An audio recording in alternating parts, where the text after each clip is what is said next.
সংস্কার নিয়ে তিনি হতাশা প্রকাশ করেছেন।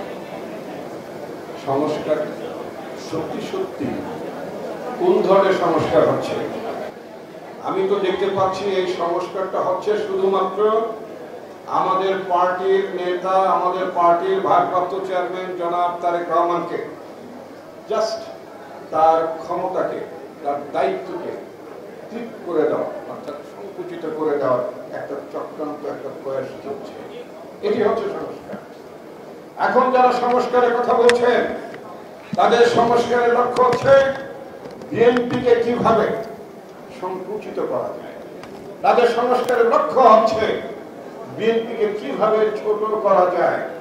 সমস্ত প্রক্রিয়াগুলো সেই দিকে এগোচ্ছে। প্রধানমন্ত্রীর মেয়াদ 10 বছর,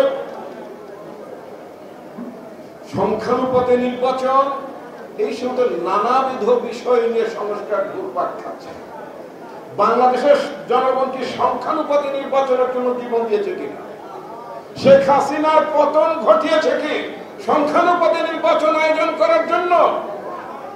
শেখ হাসিনার যে সমস্ত অপকর্ম করত, শেখ হাসিনা যেভাবে টাকা লোপাট করতো, নির্বাচনী ব্যবস্থাকে তছনছ করে দিত, এবং তার প্রভু ভারত যেভাবে বাংলাদেশে একটা সেবা দাস প্রতিষ্ঠার মাধ্যমে অব্যাহতভাবে বাংলাদেশকে শোষণ, লুণ্ঠন এবং এই দেশটাকে তাদের করব রাজ্যে পরিণত করতে পারে একটা সেবা দাসের মাধ্যমে, সেই ব্যবস্থাটা পাকাপোক্ত করতে গিয়েছিল।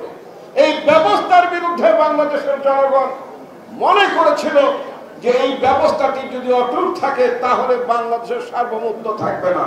সেজন্য বাংলাদেশের ছাত্র সমাজ, বাংলাদেশের যুব সমাজ, নারী সমাজ, শ্রমিক সমাজ অর্থাৎ আপামর জনগণ নিজেদের দায়িত্ব এবং কর্তব্য মনে করে এই ফ্যাসিস্ট সরকারকে ক্ষমতা থেকে হটিয়ে দিয়েছে।